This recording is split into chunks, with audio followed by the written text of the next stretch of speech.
Italy sits on a restless seam of Earth.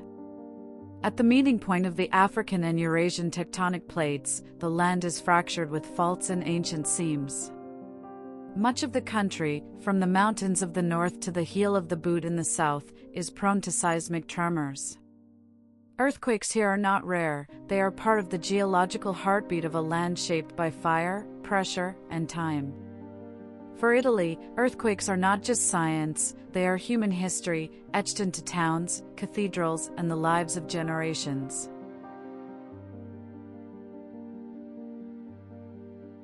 In April 2009, a powerful earthquake struck near L'Aquila, in the central Apennines.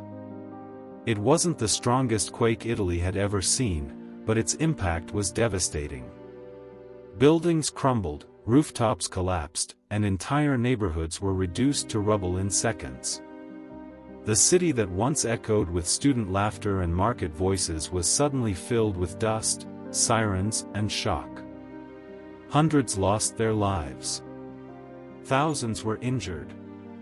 Historic structures, reminders of centuries of culture, were broken in moments.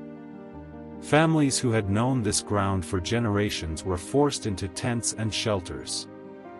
The aftershocks came days and weeks after, prolonging fear and uncertainty.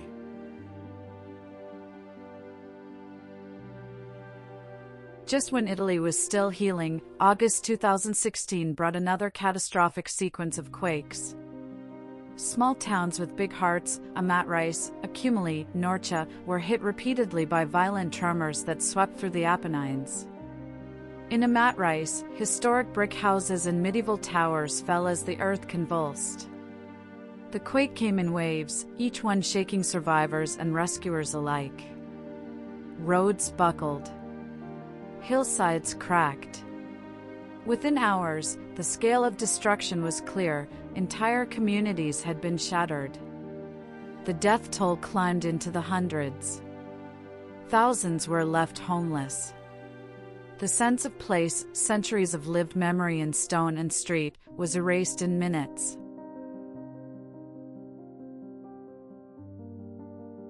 Even as 2016's wounds were still fresh, another series of quakes hit central Italy in the winters of 2017 and 2018. Towns like Ussita, Castel Sant'Angelo sul Nera, Visso experienced shaking that reopened trauma and displaced more people. Each tremor was a reminder that the fault lines beneath the Apennines do not rest. Recovery is slow. Rebuilding takes time. And every aftershock carries memory of lost homes, lost friends, and the fragility of what we call safe ground.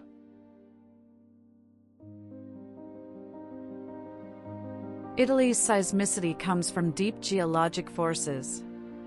The African plate pushes northward into the Eurasian plate. The crust bends, breaks, and slides along fault lines crisscrossing the peninsula. Mountain chains like the Apennines are rising and cracking under pressure. Ancient volcanoes and deep faults mean energy accumulates underground until it releases suddenly.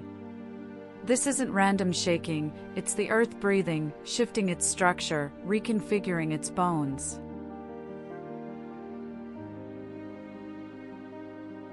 When an earthquake strikes, the impact is more than tremors and collapsed walls. Homes become ruins.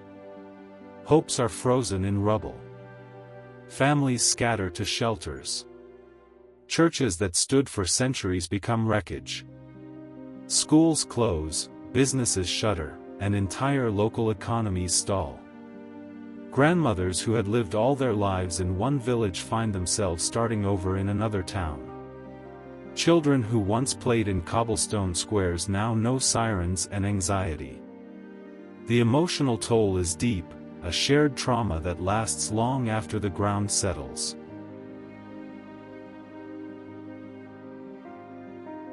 In every Italian earthquake, there is a surge of courage and unity.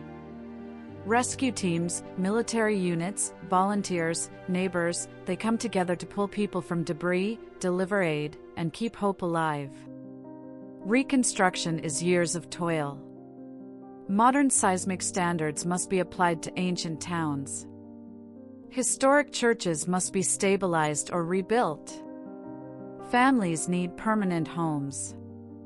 And through it all, there is a thread of remembrance, vigils, memorials, and ceremonies honoring lives lost.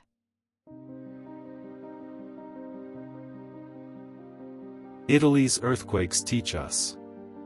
Preparedness saves lives, early warning systems, drills, reinforced buildings. Heritage is fragile, centuries of art and architecture can be destroyed in seconds.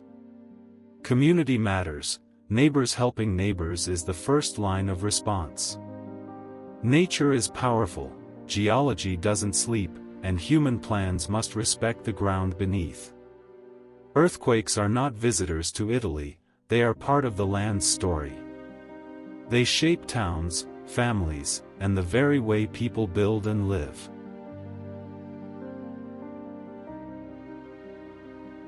In the silent moments before dawn, when the air is still and the towers stand against the sky, the people of Italy still walk their streets, unshaken in spirit if not in ground. They rebuild with courage. They remember with reverence.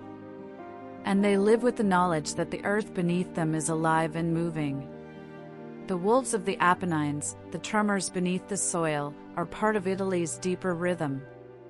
And in that rhythm, life continues, resilient, stubborn, and beautiful.